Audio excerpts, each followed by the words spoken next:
All right, welcome, Internet, period 3, other people. I'm very popular in India.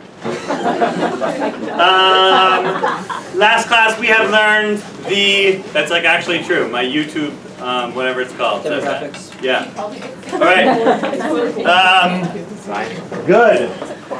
I have many views for my half-an-hour long videos, which people watch for an average of 2 minutes. All right. Last class we learned the mean value theorem. Earlier this morning, we proved it, and I made some allusion to this being the second most important theorem in all of calculus. And that's because the mean value theorem is the crucial link between information about a derivative and information about a function. Anytime you find yourself anytime you find yourself using information about a derivative to conclude something about the function, the mean value theorem is like in play. And in particular, we can talk about the problem that we just saw just before we took the test earlier this morning. There was this theorem, and the theorem was if the derivative of a function is 0 on some interval ab, then f is constant on that interval. And note that we are, for really like the first time, sort of using facts about the derivative to conclude facts about the function. The derivative is 0, so the function's constant. And we proved this theorem, so of course I won't do it again. Note that there is a sort of a corollary to this theorem. A corollary is like a theorem that you've 90% proved, sort of, once you've proved a different theorem. A corollary is if two functions have the same derivative, then they must differ by a constant.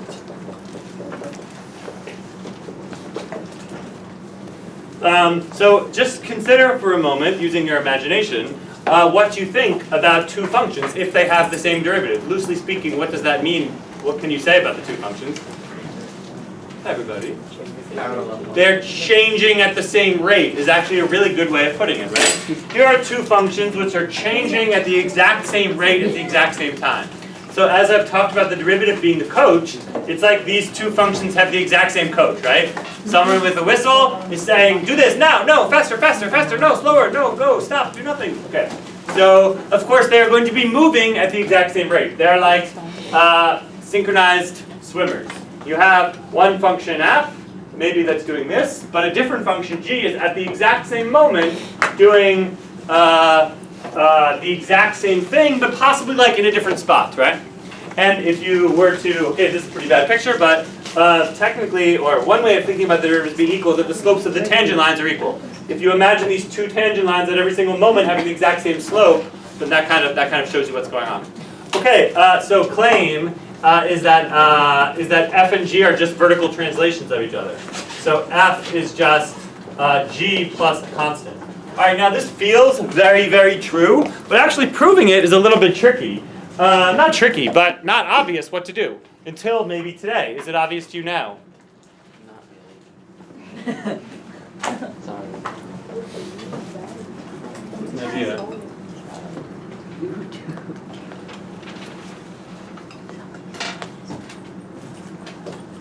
I'm going to show that these two functions differ by a constant. Also note that I called it a corollary, which means it's like highly related to the previous theorem. Yo, got him. Oh wait. Never mind if it's related to the previous. Yeah. Is it like you prove that if you make a new function, that's just the difference between the two, and prove that that's a constant function? Yeah. Yeah. So exactly, it's almost like one line, right? The theorem says if the derivatives are equal, then they differ by a constant. So let's assume that their derivatives are equal for a moment. Well, Hirsch says, yo, make a new function h. So let h be just f of g f minus g. Right? And now take the derivative of this function, which gives you f prime minus g prime. But by our assumption that these two derivatives are equal, Someone say something out loud. That is 0. And now, by the previous theorem we just proved, if h prime is 0, then, by above theorem, you guys following this? By above theorem, h of x is a constant function. But if h of x is a constant function, then h of x is also f of x minus g of x, as well as being constant. So f is just g plus a constant. Okay, and that turns out to be sort of an important theorem for us a little bit later. All right, and then, okay, so in this case, the mean value theorem was hiding in our proof. Is hiding in our proof that we did before the test. Maybe even earlier, just even something even simpler. So suppose I tell you that f of 0 is -3, and f prime of x is less than or equal to 5. Question, sort of for all x. So for all x. So question: how big can f of 2 be?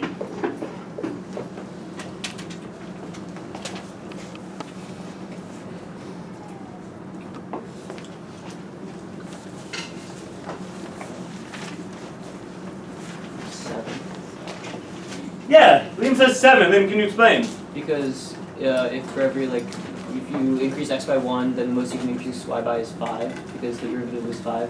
So, or can the most be 5? So if you increase x by 2 for f of 2, then it just increases the y value by 10. So. If your derivative is guaranteed to be less than or equal to 5, then the rate at which the function is increasing is 5 at most. So if I start at time 0, you can sort of bring some physicsy type conversations into it, right? If f is like a position function, it means I start at time 0 at -3, and I'm moving at like a velocity of 5 at most. Well, how far can I get if I'm moving at a velocity of 5 at most in two units of time? The most I can do is 10, right? Yeah. Okay, so I feel like you're totally right. However, actually proving that is quite difficult because there's a very technical definition of what we mean by the derivative being less than or equal to 5. The key link is with the mean value theorem. So what we can do is we can just apply the mean value theorem, to f on the interval 0, 2. And what does the mean value theorem say about this particular function on this interval? Just regurgitate the mean value theorem to me, please, somebody. If f is continuous, etc., then f of 0 minus f of 2 over, there exists a point f of c such that, on that interval such that f of 0 minus f of 2 over 0. Yeah, doesn't matter which way you go, but usually people go the other way. Keep talking. Okay, well, I'll do that. Equals f of c. Equals f prime of c. F prime of c. Yeah. Yeah. So right, the mean value theorem enables you to assert that somewhere on this interval, the function's rate of change is exactly equal to the average rate of change. And so f prime of c equals, let's just compute these values. What is f of 2 minus f of 0? 10. Wait, is this what I want to do? No, I don't know what f of 2 is. Sorry, that was the whole point. I don't know what f of 2 is. F of 2 is just f of 2. And f of 0 is -3. So that's like plus 3 over 2. Does everyone see what I did there? I just plugged in, -3 for f of 0. Okay, but of course, what do I know about f prime? It's always less than or equal to 5, right? So since f prime of x is always less than or equal to 5, then f prime of c is less than or equal to 5, right? So I know that f of 2 plus 3 over 2 has to be less than or equal to 5. I proved it. Just leave it there. Alright, so then that means that f of 2 plus 3 is less than or equal to 10, and so indeed f of 2 is less than or equal to 7. Alright, so the mean value theorem is this sort of very powerful tool for proving information about a function based on information about the derivative. Alright, and I think the most powerful sort of thing that you can do in this sort of in this kind of discussion is this thing that we've been talking about for like a while now as being sort of obvious, but we haven't actually proved it. Which is that, did that work? Yeah, No. I didn't get the teacher name, but I don't think you needed that. Kind of needed it. Oh, okay. I can live without it though if it's a drag. Like it's fine. I can live without it. Go away. Ooh, Alright.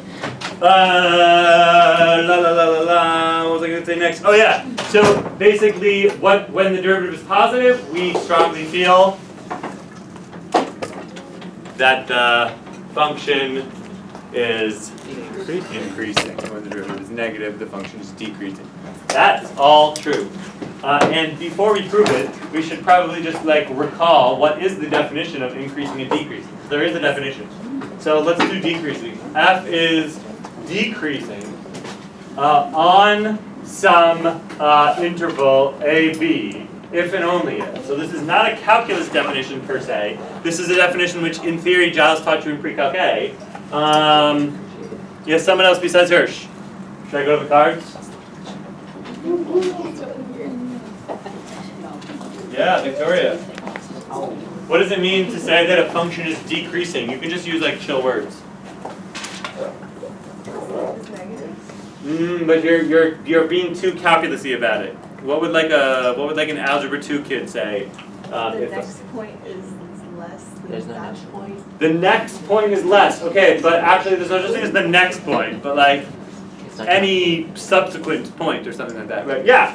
The definition of decreasing is so simple. Like you can express it in like any language that you know 100 words of. You could probably give the formal definition of decreasing. Move right, go down. That's basically the definition of decreasing. If I have some function on some, and I want to say that the function is decreasing on the interval, what I mean is that if you take any 2 points whatsoever, then if you move to the right, then the function goes down. Cool? Okay, so formally, how should I write this?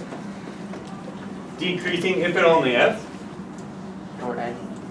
For any pair of points, x1 and x2, on this interval AB. x2 greater than x1. Yeah, if x1 is less than x2, then f1 is greater than f of x1 is greater than f of x2. This is the definition of what it means for a function to be decreasing. Follow? yeah. Does this sound familiar? You did this once before. Alright, so armed with this formal definition, we can now prove our theorem. And the theorem is, sorry, Arthur, you have to move again, or someone has to. The theorem is, go back like 5 feet, if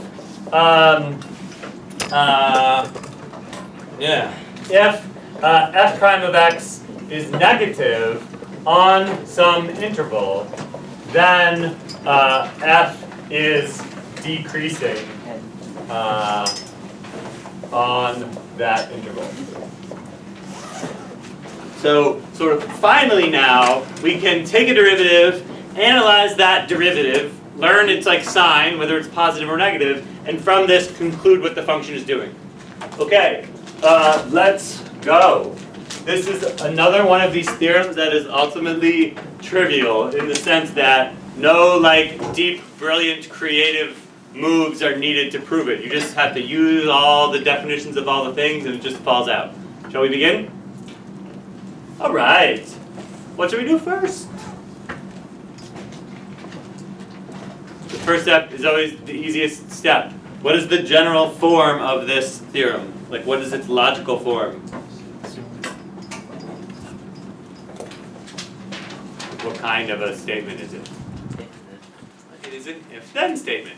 otherwise known as a conditional. How does one prove a conditional? Assume the antecedent. You assume the antecedent and derive the consequent. Yeah, so however we do this, our first step should be to assume that the derivative is negative on some interval.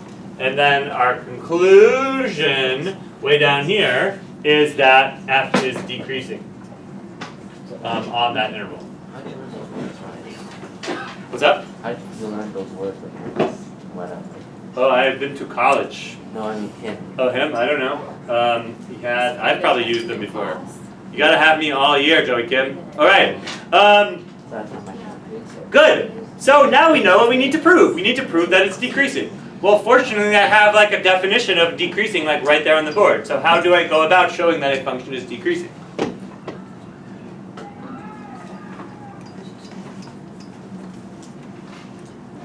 Who's the next name on those cards over there?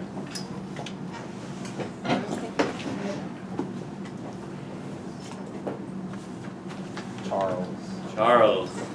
Chelsea, we're still in the easy part of the proof. We don't have to really do anything. We're just regurgitating definitions. I need to show that f is decreasing. What does it mean to be decreasing?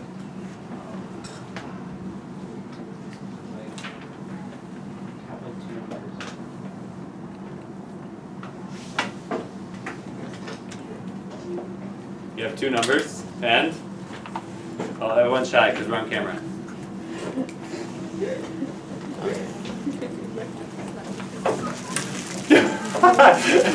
We have two numbers and someone say it to him. Well, it's right there. It's like literally right there on the board. A function is decreasing if given any two numbers. Yeah, good. All right. So what Charles wants to do then, therefore, is to take two arbitrary points x1 and x2 on the interval AB. He did say that. Okay, and now what must I prove about these 2 points? Yeah, if also that, right? So it's like that whole conditional is what I need to prove, right? So basically, I take these two arbitrary points, and then my goal right now is to prove that if x1 is less than x2, then f of x1 is greater than f of x2. You guys see what I'm doing? I'm just like doing math. Just like using the definitions of the terms. Okay. However, will I go about proving this conditional, which is what I need to prove in order to show that the function is decreasing? That was supposed to be a rhetorical question with an obvious answer. Austin, how do I prove this conditional? x1 is less than x2 implies f of x1 is greater than f of x2. Oh, I'm so sad. I will go cry while you are at Wallops. Wait, why are you guys being weird? This is like easy. How do I prove a conditional? Assume the antecedent and derive the consequent. It's the same thing, yeah. So in order to prove that this implies this, I will assume that x1 is less than x2. I should write the word assume. Assume that x1 is less than x2. And if I can somehow show that f of x1 is greater than f of x2, then I'll be done. This is how this is how you construct a math proof, right? The theorem is a conditional, so I assume the antecedent of the theorem. I try to prove the consequent. I figure out what the definition is of decreasing. That definition says for any 2 points whatsoever, so I take two arbitrary points. Some conditional holds, so I set out to prove that conditional. Is everyone feeling this? All right, good. All right, now all I have to do is prove that this is true. Now I have to finally start doing some thinking. Except not that much, because what's the theorem that I promised you was relevant? Oh, should we draw a little picture? Here's the little picture. Here's x1, and here's x2. All I have to do is show that this function is decreasing, right? So I have to prove that it looks like this, somehow. Well, what's the one thing I know about this function which is going to enable me to prove that it does look like that? The derivative is negative. So somehow from the fact that the derivative is negative, I have to show that the function goes down between x1 and x2. What will I do? Limit definition. No, I have only information about the derivative. I need to conclude information about the function. Can you use the definition of the derivative? That's what I just said.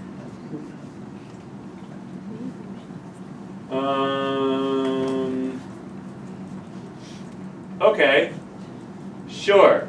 Okay, yeah, we can do that first, I guess. So, alright, that is kind of what you said, yeah. Wait, why can't you just like kind of take the line between x1 and x2, the straightest line possible? Yeah, Ipsha. Slow. Wait, so can't you do like the thing you did over there? Pretty where, much, yeah. F of x2 minus f of x1 over x2 minus Yeah, x1 in other is words- less than 0, and then just solve. Yeah, in other words, apply the mean value theorem. Yeah. Yes, good. Ipsha says, can we just apply the mean value theorem to f on the interval x1, x2? What does the mean value theorem say about f on the interval x1, x2? It says, and again, it says, 2f. For any C on the interval, not for any c, or for, there exists a C there is some special point c, on the interval in AB for no equal to such that f of x1, f of x1 minus f of x2 over x1 minus x2 is equal to derivative of f of c. Mhm. Yeah, the mean value theorem says there exists some special point which is like representative of the function on the interval. That one special point, this is what the mean value theorem says, kind of like at that moment the function is doing what it does overall on that interval. And now Ipsha says, yo, the derivative is negative. That's a fact, right? Since the derivative is negative, so since f prime of x is negative, then I can conclude that this is negative. So f of x1 minus f of x2 over x1 minus x2 must be negative.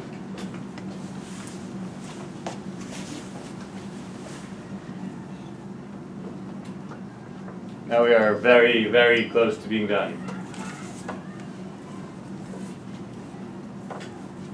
Someone finish it off? Yeah?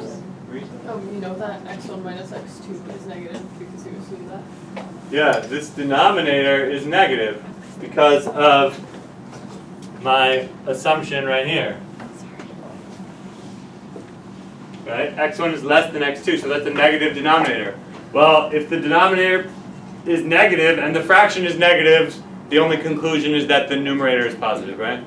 So f of x1 minus f of x2 must be positive, and there we're done.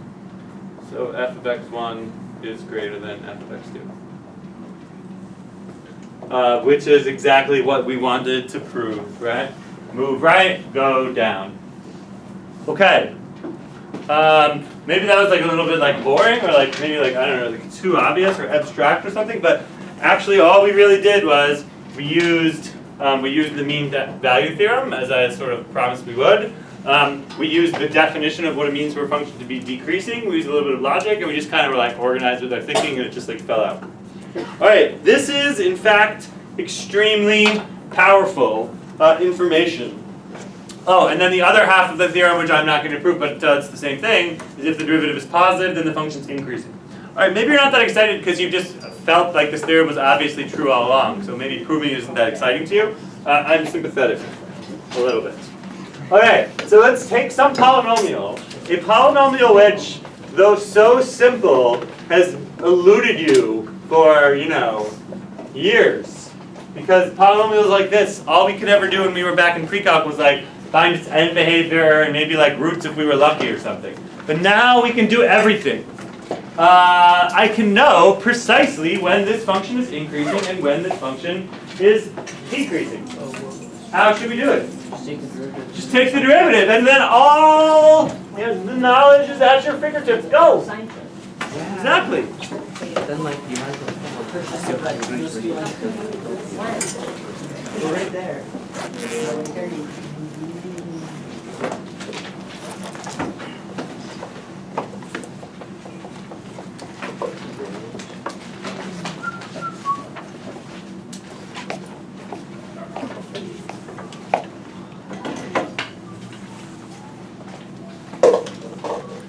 we have to like go.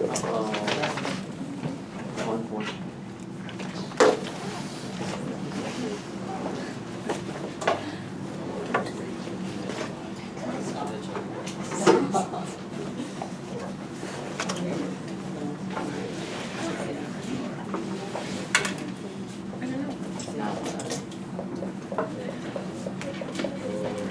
Okay, take the derivative, it's a polynomial, so that's pretty easy. Conveniently, I've written a fake problem so that it like factors really nicely. Yeah?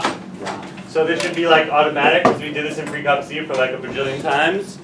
Factor out of 12x. Am I ahead of you or behind you or just right? Just right. Right.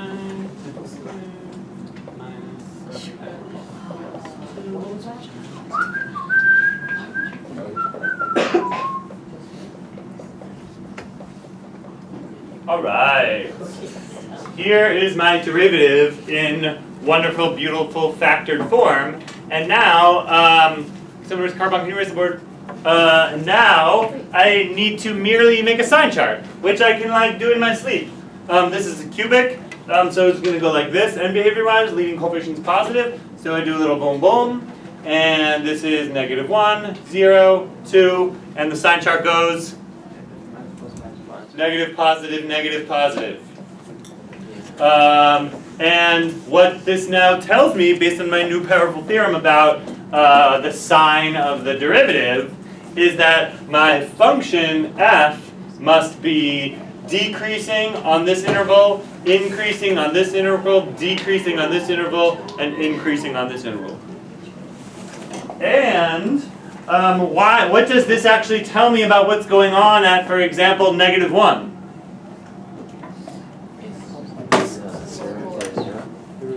Yes, Michelle, that is right. It strongly suggests, it all but tells me that, if my function is decreasing and then it's increasing, and the derivative is 0 at -1, then it tells me that at when I plug in -1, I don't feel like doing the number, so I'll just leave my y scale blank. But it tells me that there is going to be a relative min at -1. So our hunt for relative extrema has now sort of come to an end in the sense that we know how to do this now, right? And this logic that she just used can be sort of codified. There's a theorem. It's called the first derivative test. And the first derivative test it's called test, but it's really just a theorem. It tells you when you have found a relative min or relative max. So okay, here we go. So let's see be a critical point. And let's suppose that f is continuous on the interval AB, and also that f is differentiable on the interval AB, but maybe not at C.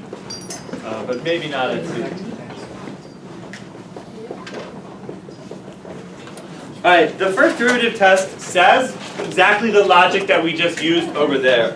It says, if my derivative is negative on some interval AC. In other words, if leading up to the point my derivative is negative, and my derivative is positive on the interval CB,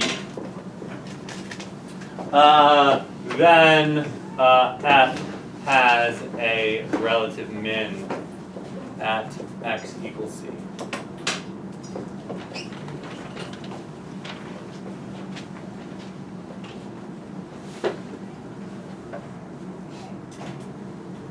Okay, so again, the picture is something like this.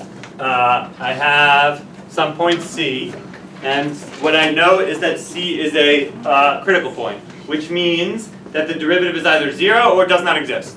Okay, but what I know is that the derivative is negative to the left of C and positive thereafter. I want to conclude that there's a relative min there. Okay, well, look, what does it mean to be a relative min? Anyway, definition of relative min. The points around it are greater. Exactly.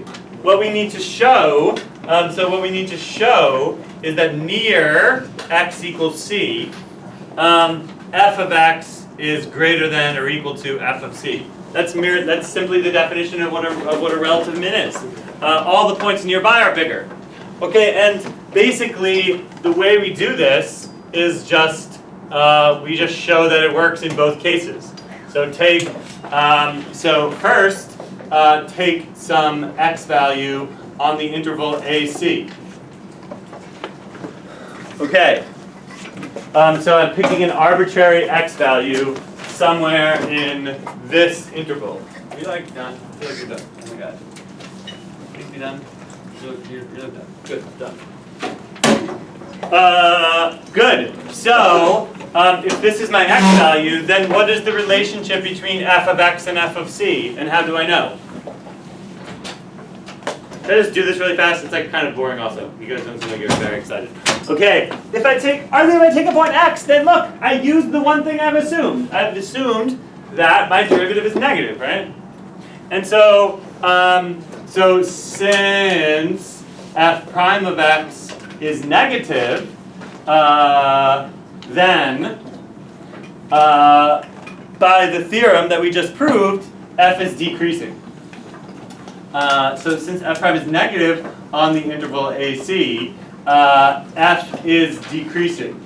And so if f is decreasing, then take my 2 points, x and c, and what I know is, since x is less than c, I know that f of x is greater than f of c. Okay? I'm just using the definition of decreasing. And I'm using the theorem that since the derivative is negative, the function is decreasing. On the other hand, I could take an x which is on the interval CB, and by my assumption of my theorem, on the interval CB, so since f prime of x is positive on the interval CB, then it means if I take any 2 points on this interval, they're but whatever, then the function is getting bigger, right? So since c is less than x, because now I'm picking an x over here, then I know by the definition of decreasing, oh no, I guess I should finish this off. Then f is increasing rather, and since c is less than x, then f of c is less than f of x.